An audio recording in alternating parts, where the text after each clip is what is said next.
Assalamualaikum warahmatullahi wabarakatuh.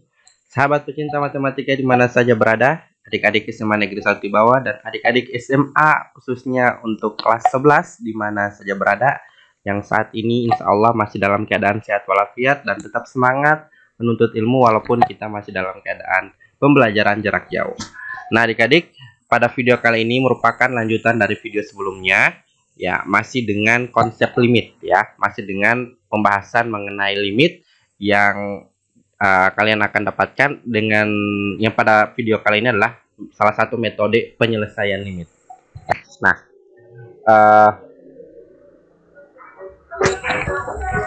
masih dengan limit fungsi aljabar,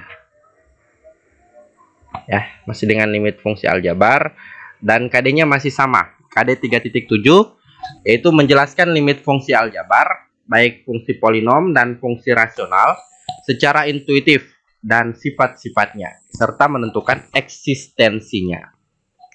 Nah, IPK-nya kita akan menggunakan IPK 3.7.3, yaitu menghitung nilai limit dengan metode pemfaktoran. Jadi salah satu metode yang sudah kita gunakan adalah metode substitusi langsung, ya, atau dengan menggantikan variabel X atau variabel yang diketahui dengan angka yang telah diketahui, sehingganya menemukan nilai limit.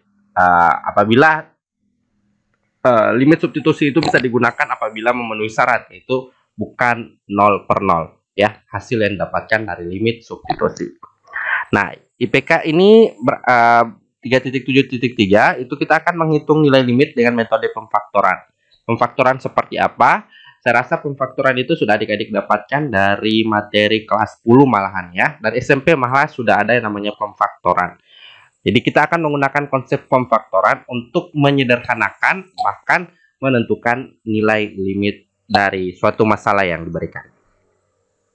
Nah, tujuan pembelajarannya yaitu menghitung nilai limit dengan metode pemfaktoran, ya. Nah, kita flashback dulu. Apa itu pemfaktoran? Masih ingatkah Anda dengan pemfaktoran pada aljabar? Saya rasa masih ingat, ya. Kelas 10, untuk anak-anak kelas 10 saya rasa sudah pernah didapatkan juga pemfaktoran ini dari beberapa materi yang ada di matematika wajib maupun di matematika peminatan, ya, di kelas 10. Contohnya gini, ya. Apa itu metode pemfaktoran? Metode pemfaktoran yaitu mengubah pangkat tertinggi, ya. Barangkali di sini pemfaktorannya adalah pemfaktoran kuadrat, ya. Sehingga kita akan mengubah pangkat tertinggi yaitu 2 untuk yang kuadrat menjadi pangkat tertinggi 1 pada aljabar. Di metode pemfaktoran itu mengubah pangkat tertinggi yang berapa saja pangkat tertingginya akan menjadi pangkat tertingginya 1 pada aljabar, ya. Kebetulan di sini kita akan menggunakan kuadrat, ya. Pemfaktoran pada aljabar kuadrat. Jadi yang pangkat 2 kita ubah jadi pangkat tertinggi 1. Contohnya gini. Nah, saya punya X pangkat 2 tambah 2X kurang 3, ya. Ini jenis fungsi aljabar. Ini jenis aljabar, ya, yang kuadrat. Nah, ini kita akan faktorkan. Pangkat tertingginya kan 2 di sini, ya. Pangkat tertingginya 2 di sini. Sini ada pangkat 1 dan konstanta, yaitu X pangkat 0 sebenarnya. Nah, di sini kan X pangkat 2. Nah, ini disebut kenapa pangkat tertingginya 2. Coba lihat, di sini pangkatnya 2, di sini pangkatnya 1, di sini tak berpangkat. Nah, X-nya pangkat 0 sebenarnya. Mana yang lebih tinggi? 2, 1 dengan 0.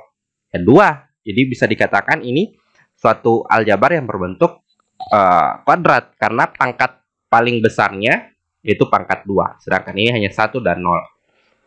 Nah, dari pangkat 2 ini kita akan pisah, kita akan faktor menjadi pangkat 1, ya, pangkat tertingginya 1. Caranya gimana?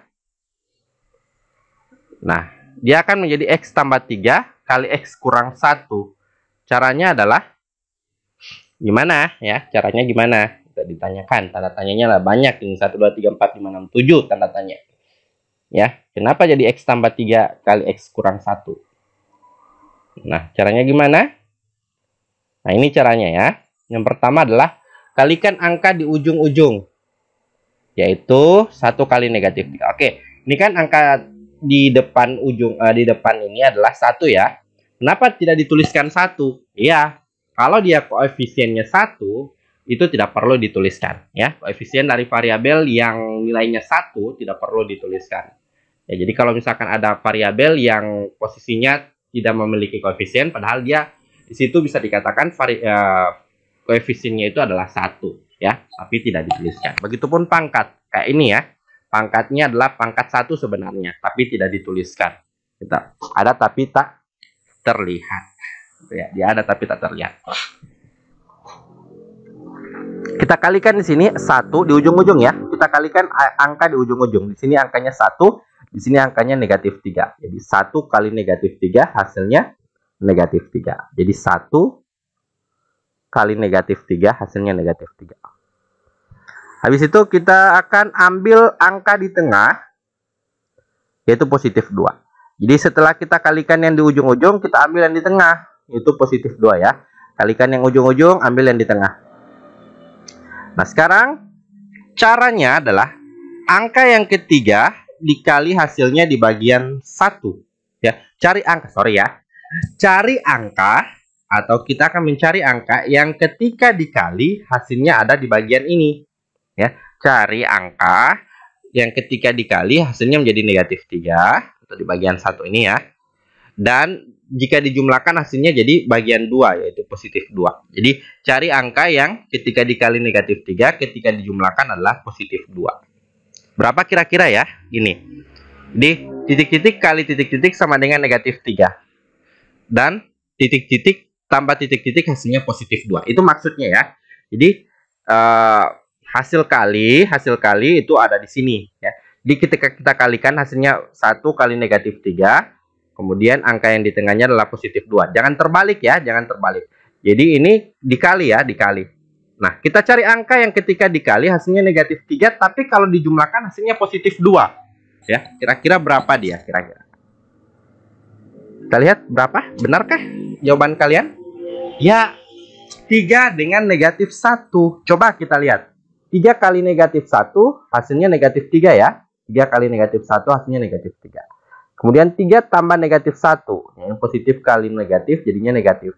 Di 3 kurang 1 hasilnya 2. Jadi benar, 3 kali negatif 1 hasilnya negatif 3. Dijumlahkan hasilnya positif 2. Di angka yang dimaksud ini adalah 3 dan negatif 1. 3 dengan negatif. Bukan ini yang diambil ya. Tapi yang ini. 3 dengan negatif 1. Nah selanjutnya. Masukkan ke bentuk faktor yaitu. Oke. Nah ini kan X pangkat 2. Ini X pangkat 2. Diubah jadi X pangkat 1. Jadi ada dua bagian ini. X-nya ada dua ya. 1X dan 1X. Jadi X yang pertama dan X yang kedua. Ketika dikali ke dalam hasilnya X pangkat 2. Oke ya. Jadi X. Jadi karena diubah menjadi pangkat tertinggi 1. Yang pangkat 2-nya jadi ada dua faktor. Ini ada dua dalam kurung ya. Ada dua di dalam kurungnya. Di X yang pertama dan X yang kedua. Nah isi yang ini apa? Angka-angka yang tadi. Ya, angka-angka yang tadi yaitu positif 3 di situ. Oke, dan yang sebelahnya adalah negatif 1. Terbalik pun tidak masalah, ya. Mau di sini negatif 1, mau di sini positif 3 tidak masalah. Yang pasti dia akan menjadi X tambah 3 dan X kurang 1. Di faktor X pangkat 2 tambah 2X kurang 3 adalah X tambah 3, X kurang 1. Benar ya yang tadi? Kita lihat. Ya, X tambah 3, X kurang 1. Oke, paham ya tentang pemfaktoran? Nah, pemfaktoran ini kita akan gunakan pada soal-soal limit yang menggunakan faktor. Ya, apabila disubstitusi menghasilkan 0 per 0, maka kita akan lanjutkan dengan metode salah satunya adalah pemfaktoran. Kita akan lihat dulu soalnya. Sini ada soal LKPD 6. Nah, soalnya apa? Di sini ada soalnya. Tentukan limit X pangkat 2 tambah 2X kurang 3 per X kurang 1, di mana X-nya mendekati 1. Ya. Untuk menjawabnya, saya zoom dulu. Oke.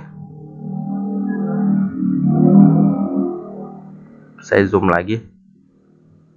Nah, kelihatan jelas ya. Jadi X pangkat 2 tambah 2X kurang 3 per X kurang 1, di mana X-nya mendekati 1. Nah, untuk menjawab ini kita akan substitusikan dulu ya. Ingat, setiap mengerjakan soal limit kita akan substitusi terlebih dahulu. Apa itu substitusi? Yaitu mengganti nilai X menjadi angka yang diketahui. Nah, ini kan soalnya X pangkat 2 tambah 2X kurang 3 per X kurang 1. Kita akan, di sini ada keterangannya, masukkan nilai X yaitu mendekati 1 ke dalam fungsi aljabar. Jika menemukan nilai 0 per 0 atau tak tentu ya, maka itu bukan hasilnya dan dapat diselesaikan dengan salah satunya metode pemfaktoran ya. Jadi ketika kita mengganti X menjadi atau mendekati 1, maka apabila menemukan 0 per 0 atau tak tentu, maka apa yang kita lakukan? Berarti itu bukan jawabannya ya. Ketika kita masukkan nilai 1, hasilnya adalah 0 per 0, maka itu bukan jawabannya dan kita akan menggunakan metode yang lain. Salah satunya adalah pemfaktoran kalau bisa kita faktor ya. Maka substitusi atau ganti nilai X menjadi 1 karena mendekati 1 di soal, kemudian dioperasikan. Nah, ini X-nya kan mendekati 1, maka semua nilai X di sini kita gantikan 1 ya. Jadi tinggal kalian ganti di sini titik-titik, ini kan X berarti 1 pangkat 2 tambah 2 kali apa? Kurang 3. Sini X ya, 1 kurang 1. Nah, kalau hasilnya 0 per 0, jika hasilnya adalah 0 per 0, maka lanjutkan dengan langkah selanjutnya. Tetapi kalau misalkan hasilnya bukan 0 per 0, misalkan 0 per 1. 0 per 1 kan 0. 0 bahagi 1 hasilnya 0. Ini 0 per 1. Atau 1 per 0. Atau 3 per 0. Itu hasilnya adalah tak terhingga. Ya, tak terhingga. Tapi kalau dia dapat 0 per 0, itu harus dilanjutkan. Ya, harus dilanjutkan. Nah, karena ini bisa difaktorkan, nah ini kan nantinya kalian akan cek. Kalau dapat 0 per 0 akan lanjut. Nah, kalau dia lanjut, kita lihat. Ini kan pangkat 2. Berarti ini bisa kita faktorkan ya. Pangkat 2-nya bisa kita faktorkan. Nah, ini kita bisa faktorkan yang di bawah, yang di atas, atau yang di pembilang. Menyebutnya tidak bisa, karena sudah dalam bentuk pangkat tertinggi 1. Nah, ini kita faktorkan dengan cara yang tadi. Ya, cara yang tadi. Setelah itu, ini cara pemfaktoran. Ya, setelah difaktorkan, ganti ini dengan hasil faktor yang tadi. Ya, ganti ini dengan hasil faktor yang tadi per X kurang 1. Nah, kalau ada angka yang sama, misalkan di sini salah satunya ada X kurang 1. Nah, kita coret. Ya, X kurang 1 coret. Misalkan sini ada X kurang 1, kita coret. Berarti tersisa yang misalkan yang di sini. Ya. Oke, setelah itu kalian akan mengganti. Misalkan X tambah 5 misalkan ya. X tambah 5. Jadi X-nya ganti dengan 1. Nah, setelah ganti dengan 1, maka kita dapatkan hasilnya. Oke, gampang ya. Pokoknya kalau sudah sederhana dari sini, tinggal masukkan lagi nilai X-nya. Pasti akan menemukan hasilnya. Dan hasilnya pasti bukan 0 per 0. Ya, oke. Saya rasa cukup paham ya, adik-adik. Mengenai masalah limit pemfaktoran. Dia mudah sekali. Yang penting adik-adik tahu seperti apa cara untuk memfaktorkan itu. Oke, sekian penjelasan saya mengenai limit pemfaktoran pada video kali ini. Semoga bermanfaat untuk kita semua. Saya akhiri. Wabillahi taufiq wal hidayah. Assalamualaikum warahmatullahi wabarakatuh. Sampai jumpa di video selanjutnya.